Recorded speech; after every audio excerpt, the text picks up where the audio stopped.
Have we sleepwalked into the end of the world? The Armageddon theory is already proving this.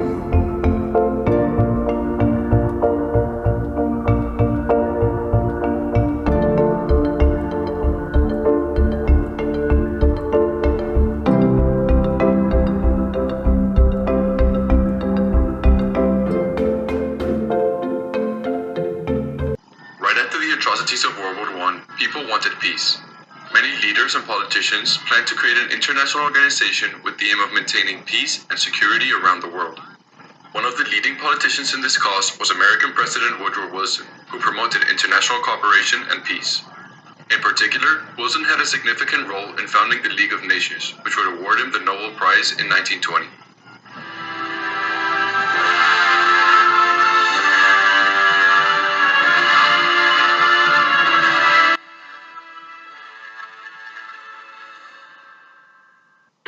Nations was established in 1920 as an international organization dedicated to promoting peace, cooperation, and disarmament among its member countries. It was founded following the end of World War I with 42 countries. Headquarters located in Geneva, Switzerland. Its objective included preventing and resolving disputes between the member countries, promoting disarmaments, and improving global economy and social conditions. Despite its ambition, the League struggled to maintain peace and prevent the outbreak of World War II. Its failure to address the aggressive action of Japan, Germany, and Italy, and its inability to prevent the Second World War led to its dissolution in 1946. However, the principles and goals of the League of Nations paved the way for the establishment of the United Nations, which remains a leading global organization dedicated to maintaining peace and promoting cooperation among nations. Peace came to the greatest city of the New World, and peace came to the world. New York City in 1945, in the period immediately after World War II, it was a period of great excitement as well as great anxiety. One of the reasons was the creation of the United Nations. People had great hope that we would have an organization that would help us to not have so many conflicts, not have so much violence in the world. The United Nations was the concept of President Franklin Roosevelt. It was his idea that there needed to be an organization where nations could bring their conflicts, their disagreements, their challenges to an environment, to a setting where they could resolve them without resorting to arms. And that we would have a world that didn't have so much conflict in it anymore. There were many who doubted that agreement could ever be reached by these 50 countries, differing so much in race and religion, in language and culture. But these differences were all forgotten in one unshakable unity of determination to find a way to end war.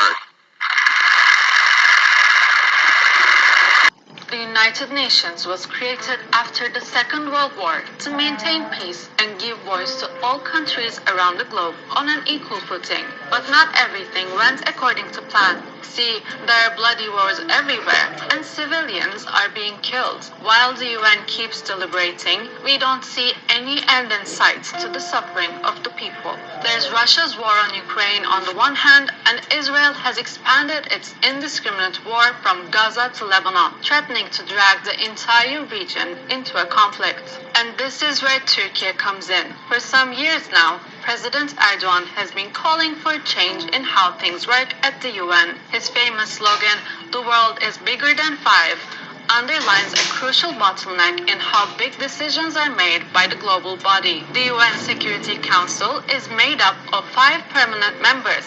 Any one of them can block a resolution, even if it has been unanimously adopted by the other 192 UN members. You don't have to look way back into history to see how that power is abused. Just look at what the United States did. This April, most UN members backed a resolution to grant full membership and recognition to Palestine.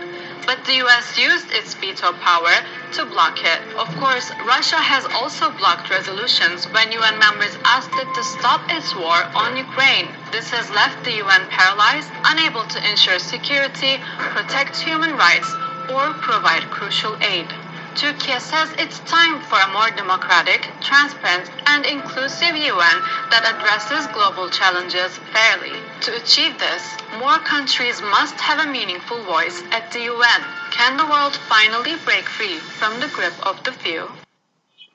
The recent U.S. kidnapping of Venezuela's president set off alarm bells within the United Nations and the diplomatic community. How many blows can this House, can multilateralism endure? Some seek to put international cooperation on death watch. And if ever there was a Death Star to diplomacy, President Donald Trump embodies it. Richard Gowan, the Director for Global Issues and Institutions at the International Crisis Group, says Donald Trump doesn't follow the law. President Trump has said explicitly that he doesn't care about international law, and he has been highly critical of the United Nations and other international institutions. Trump lives in a Trump-centric world. He doesn't think in terms of laws.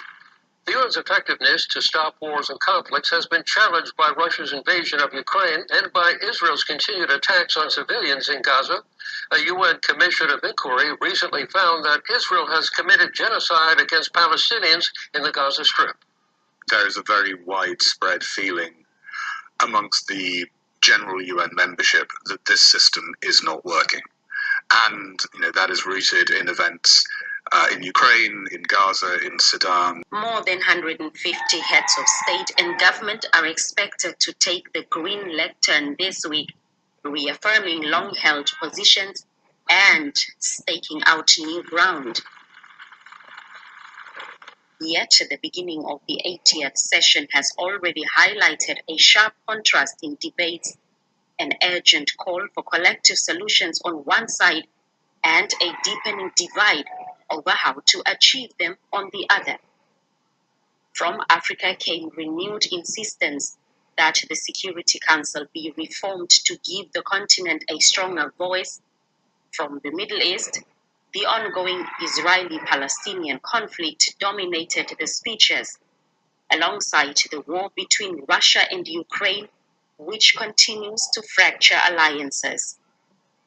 Each speaker in their allotted 15 minutes delivered carefully crafted messages, but the passion in their tone suggested a world running short on patience. We must stand for all, the strong and the weak.